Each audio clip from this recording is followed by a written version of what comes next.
Blockchain, इस शब्द को क्या आपने कभी पहले सुना है? नहीं सुना। अच्छा, बिटकॉइन तो सुना होगा, सुना है ना? हाँ, तो बस ये समझ लीजिए कि ब्लॉकचेन जो है उसका बड़ा भाई है। ब्लॉकचेन को भविष्य की अर्थव्यवस्था के लिए क्रांतिकारी तकनीक कहा जा रहा है। माना जाता है कि 2008 में बिटकॉइन का आविष्कार होने के बाद इस क्रिप्टो करेंसी को समर्थन देने के लिए ब्लॉकचेन तकनीक को लाया गया, इसकी खोज की गई। एक ऐसी आधुनिक तकनीक है जिसके बिना बिटकॉइन या अन्य किसी भी प्रकार की क्रिप्टो करेंसी का लेन देन कर पाना संभव नहीं है। अब बात करते हैं कि आखिर ये ब्लॉकचेन जो है ये है क्या, किस बला का नाम ये है।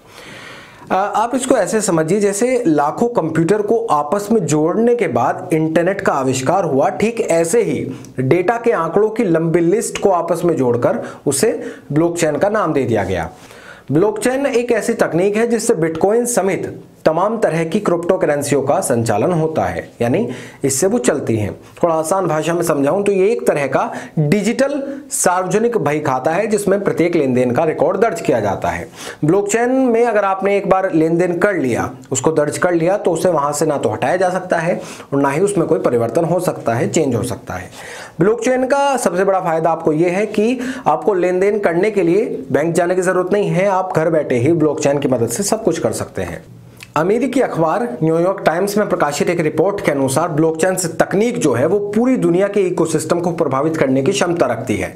यही वजह भी है कि दुनिया के लगभग सभी बड़े केंद्रीय बैंक इसको लेकर रिसर्च कर रहे हैं। अब बात करते हैं कि ब्लॉकचेन की स्थिति दुनिया भर में कैसी है।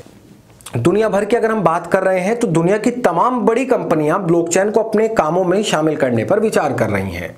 यही नहीं, कई विकसित देशों में सरकार अपने यहां बेहतर गवर्नेंस के लिए ब्लॉकचेन तकनीक के इस्तेमाल की योजना पर काम कर रही हैं। 2016 में रूस में ब्लॉकचेन प्लेटफॉर्म पर आधारित एक पायलट परियोजना की शुरुआत हुई जिसमें इस तकनीक का इस्तेमाल स्वचालित मतदान प्रणाली के लिए करने पर काम चल रहा है। विश्व आर्थिक फोरम के शोध के मुताबिक दुनिया भर में 90 से ज्यादा केंद्रीय बैंक ब्लॉकचेन चर्चा में शामिल हैं, यानी इसके बारे में वो लगातार बात करते हैं। इसकी लोकप्रियता का ही रिजल्ट है कि बीते लगभग 3.5 सालों में इसके लिए 2500 पेटेंट दर्ज किए गए हैं। अब बात करते हैं कि अपने देश भारत में ब्लॉकचेन की क्या स्थिति है। भारत में भी ब्लॉकचेन टेक्नोलॉजी का रोला है, भोपाल पूरी तरीके से टाइट यहां भी है। बैंकिंग और बीमा क्षेत्र में इसके प्रति काफी आकर्षण देखने को मिल रहा है, यानी ये अट्रैक्ट लोगों को कर रही है। भारत में भी दुनिया के कदम से कदम मिलाते हुए भारतीय कंपनियों ने ब्लॉकचेन तकनीक के जरिए वित्तीय सेवाएं देना शुरू कर दिया है। बजाज समूह की एनबीएफसी और बीमा कंपनी बजाज फिनर्व्स ने इस तकनीक की मदद से ट्रैवल इंश्योरेंस से संबंधित ग्राहकों द्वारा सूचना दर्ज कराने से पहले ही क्लेम का निपटान कराना शुरू कर दिया है। कंपनी ग्राहक सेवा में सुधार के उद्देश्य से ब्लॉकचेन तकनीक जो है उसका इस्तेमाल किया जा रहा है। इस तकनीक पर पूरी निगरानी रखी जाती है।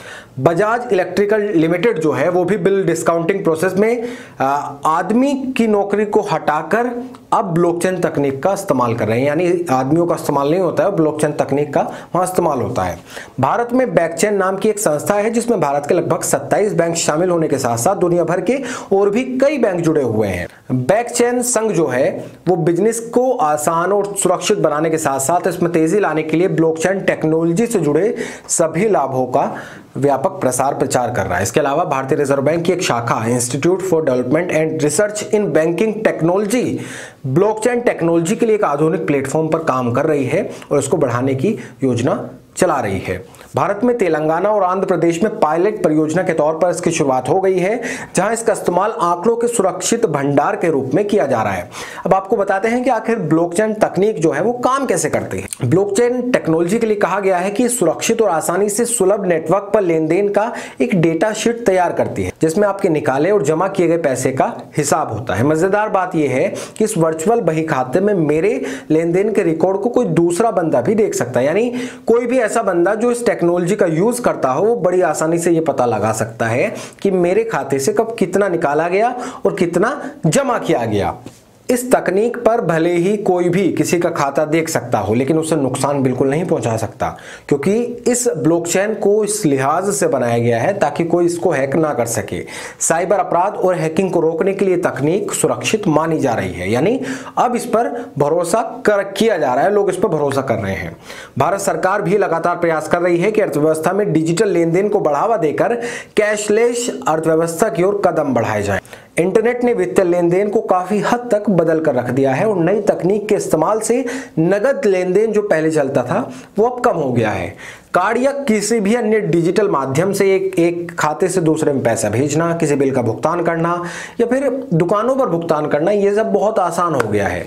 भविष्य में ब्लॉकचेन तकनीक का प्रयोग कर इन सभी को और ज्यादा मजबूती देना संभव हो सकता है, लेकिन इसके लिए सही दिशा में सही समय पर सही कदम उठाना बहुत जरूरी होगा और उम्मीद है कि दुनिया इस पर जरूर विचार करेगी।